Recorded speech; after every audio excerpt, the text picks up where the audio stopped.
নাই বেলেগৰ খেলাটো কনফাৰ্ম খেলাটো কনফাৰ্ম বিপিএফ আৰু ইপিপিএল এলায়েন্স হোৱাৰ বাধা কি আছে?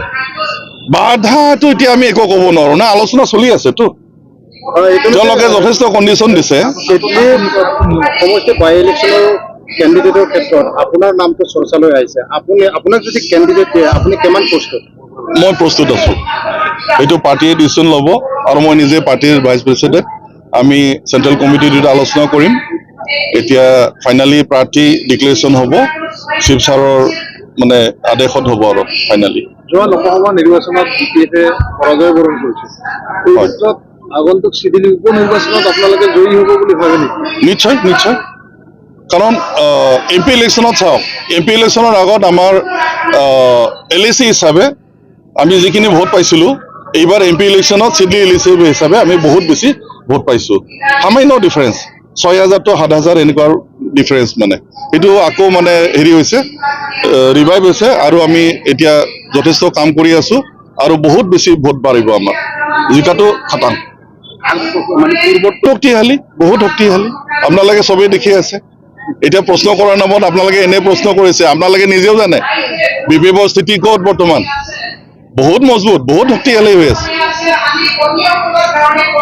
নিৰ্বাচনৰ পূৰ্বেও কোৱা হৈছিল বৰণ কৰাৰ কিছু অৱশ্যে আমি কাৰণ দেখিছোঁ, কাৰণ গোটেই ষ্টেট মেচিনাৰিজটো আমাৰ হাতত নাছিলে।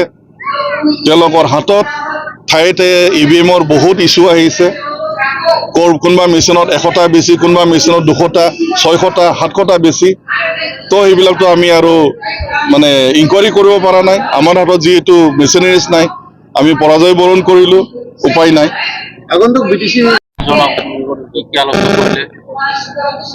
বেচিকেলি আজি এনেই ব্লকৰ কনভেনশ্যন আৰু ইয়াতে নতুন বডি ফৰ্মেশ্যন হৈছে। গোটেই প্ৰাইমাৰী বডিৰ মানে নতুন বডি ৰিচাফল কৰা হৈছে আজি, এইখিনি বেচিকেলি। তাৰ মাজতে এতিয়া অপেন সেশন চলি আছে। বিধানসভাৰ যে উপ নিৰ্বাচন আছে, এইটো কাৰণে কিবা সাজু হৈছে? হয়, আমি পাৰ্টি হিচাপে আমি তাতো খেলিমেই ডেফিনেটলি, এইটোতো এৰি দিয়াৰ কথা নহয়। মাজে মাজে আমি দেখা পাওঁ মিডিয়াত মানে যথেষ্ট মানে খেলি মেলি কিছুমান নিউজ ওলায় আৰু আমাক নুসুধাকেই কয়।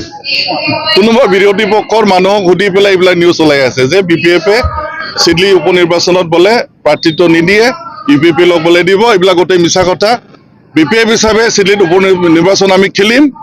আমাৰ প্ৰাৰ্থীৰ নাম আমি সময়মতে আমি ডিক্লেয়াৰ দিম আৰু আমি ইয়াতে জয়ী হোৱাৰ আমি প্ৰখৰ এইটো আমি হেৰিটো চান্সটো দেখিছোঁ। মিত্ৰতা হোৱাৰ সম্ভাৱনা এইটো এতিয়া আমি একো ক'ব নোৱাৰোঁ। আলোচনা চলি আছে, পিছলৈ কি গতি লয় আমি এতিয়া এই মুহূৰ্তত ক'ব নোৱাৰোঁ। যদি উপ নিৰ্বাচনৰ আগতে আলোচনা সমাধান লাভ কৰে তেতিয়া নহয় নহয়, মিলিত হ'লেও পাৰ্টিটো আৰু তেনেকে মিলি নাযায় না। নিজে নিজে নিজৰ নিজৰ প্ৰাৰ্থীত্ব দিয়া হ'ব। যেনেকে BJP-য়ে অকলে খেলিব, UPPL-এ অকলে খেলিব, তেওঁলোকতো এলায়েন্স পাৰ্টনাৰ না। এতিয়া আমাৰতো বৰ্তমান এলায়েন্স পাৰ্টনাৰ নাই আৰু UPPL-ৰ লগত হ'ব নহ'ব আমি ক'ব নোৱাৰোঁ।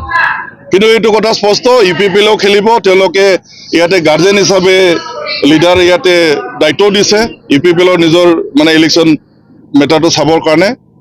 আমিও ইয়াত খেলিম। 100% BPF অহা 25ত শাসনত আহিব। মই আজি ক'লো, আপোনালোকে চাই যাওক, পিছত দেখিব। ধন্যবাদ।